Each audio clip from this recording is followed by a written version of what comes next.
بسم اللہ الرحمن الرحیم۔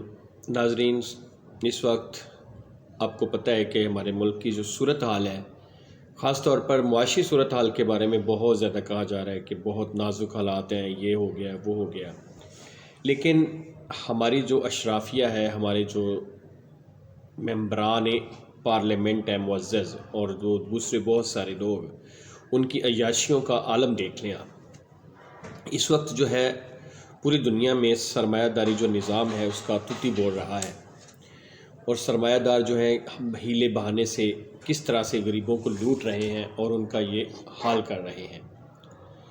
ایلون مسک، آپ کو پتہ ہے جیسے کہ دنیا کے امیر ترین لوگوں میں سے ایک ہے، اس نے 2014 سے لے کر 2018 تک صرف 3% سے زیادہ ٹیکس ادا کیا۔ دوسری طرف ایبر کرسٹن، جو شمالی یوگینڈا کے بازار میں ایک معمولی سی تاجر ہے اور چاول، آٹا اور لوبیا وغیرہ فروخت کر کے بمشکل $80 ماہانہ کماتی ہے اور 40% کی شرح سے ٹیکس ادا کرتی ہے۔ یہ آکسفیم ایک رپورٹ شائع ہوئی ہے، یہ اس کا پہلا جملہ ہے۔ رپورٹ کے مطابق گزشتہ 2 برسوں میں 1% امیر ترین جو لوگ ہیں، انہوں نے دنیا کی تمام نئی دولت کے تقریباً 2/3 حصے پر قبضہ کر لیا ہے۔ ارب پتیوں کی دولت میں یومیہ $2.7 بلین کا اضافہ ہو رہا ہے۔ کھانا بنانے اور توانائی کی کمپنیوں نے 2022 میں اپنے منافع کو 2 گنا کر دیا اور اپنی کمپنی کے دولت مند حصہ داروں کو $257 بلین کا منافع ادا کیا، جبکہ اسی دوران دنیا کے 80 کروڑ سے زیادہ افراد رات کو بھوکے سوئے۔ دنیا میں عمراء اپنی دولت پر جتنا ٹیکس دیتے ہیں اس کا اندازہ اس بات سے لگایا جا سکتا ہے کہ ہر $1 جو ٹیکس کی مد میں اکٹھا ہوتا ہے اس میں سے صرف 4 سینٹ دولت ٹیکس کے ہوتے ہیں، جبکہ دنیا کے نصف ارب پتی ایسے ممالک میں رہتے ہیں جہاں انہیں وراثت پر کوئی ٹیکس نہیں دینا پڑتا، اور یوں دولت ان کے بچوں کو بآسانی منتقل ہو جاتی ہے۔ اگر دنیا کے ارب پتیوں اور کھرب پتیوں میں سے صرف 5% تک ہی حقیقی ٹیکس وصول کر لیا جائے تو سال کے $2.25 کھرب اکٹھے ہو جائیں گے، جس سے دنیا کے 2 ارب افراد کو غربت کی دلدل سے نکالا جا سکتا ہے۔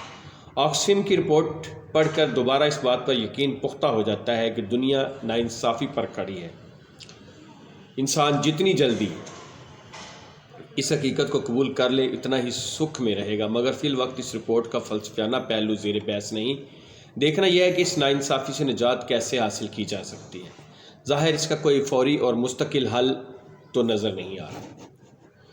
یہ ایک جہد مسلسل ہے اور ہمارے جیسے ممالک میں تو یہ کام اور بھی مشکل ہے، مگر آکسفیم کی رپورٹ میں اچھی بات یہ ہے کہ اس میں محض ناانصافی کی نشاندہی نہیں کی گئی، بلکہ مسئلے کا کچھ نہ کچھ حل بھی پیش کیا گیا ہے، جو ایسا ناقابل عمل بھی نہیں۔ حکومتوں کو صاحب ثروت افراد کی دولت اور غیر متوقع منافع پر ٹیکس عائد کر دینا چاہیے۔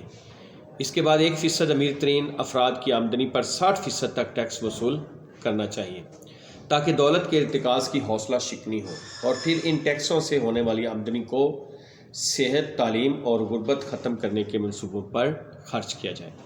آکسفیم کی رپورٹ نے بلا شبہ عالمی ناانصافی کا پردہ چاک کیا ہے، مگر دنیا کے امیر ممالک جو بہرحال اپنے عوام کو تعلیم، صحت، ٹرانسپورٹ اور انصاف جیسی بنیادی سہولتیں قدرے بہتر طریقے سے فراہم کر رہے ہیں، جو پاکستان جیسے ممالک میں نہ ہونے کے برابر ہیں۔ وجہ وہی ہے کہ یہاں کے اشرافیہ نے وسائل پر قبضہ کر رکھا ہے، جس کا اندازہ اس بات سے لگایا جا سکتا ہے کہ پاکستان کے 800 امیر ترین خاندان جو ایکسپورٹ کے کاروبار سے وابستہ ہیں، حکومت کو بلیک میل کر کے سالانہ $1 ارب کی سبسڈی حاصل کر لیتے ہیں۔ یہ سبسڈی انہیں بجلی اور گیس کے رعایتی نرخوں کی صورت میں دی جاتی ہے۔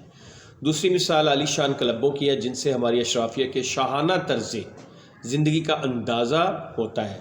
اسلام آباد کلب 353 ایکڑ پر پھیلا ہوا ہے، اور یہ قیمتی زمین حکومت نے صرف $27,000 سالانہ کرائے پر دے رکھی ہے، جبکہ لاہور جم خانہ کے پاس 128 ایکڑ زمین ہے جو شہر کے قلب میں واقع ہے، اور اس کا سالانہ کرایہ فقط $5,000 ہے۔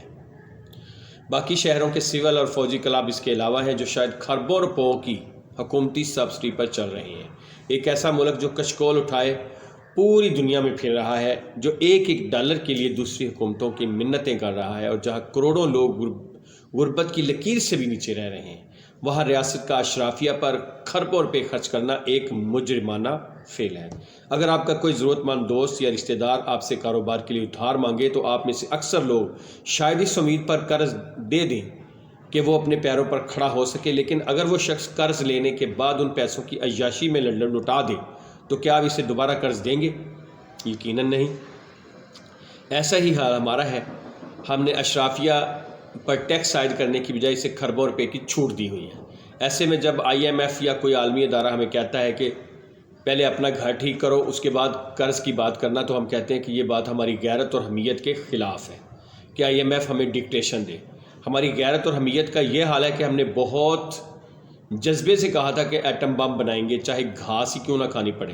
اب گھاس کھانے کا وقت آ گیا ہے تو مسئلہ کیا ہے کہ ایٹم بم تو بن گیا، جیسے اب کل افواہیں اڑ رہی تھیں کہ پوری اٹلی فیل ہو گئی، سارا کچھ ہو گیا، تو کیا لوگ کہہ رہے تھے کہ پتہ نہیں ایٹم بم کو چارجنگ پہ لگایا ہوا ہے۔ ہماری معیشت پہلے اس سے بھی پہلے کئی مرتبہ مشکلات کا شکار رہی، مگر جو حالات اس وقت ہیں وہ میں نے پہلے نہیں دیکھے۔ پہلے مانگ تانگ کر ہمارا کام چل جاتا تھا، لیکن اب ایسے کام نہیں چلے گا۔ اب یہ تمام عیاشیاں بند کرنا ہوں گی۔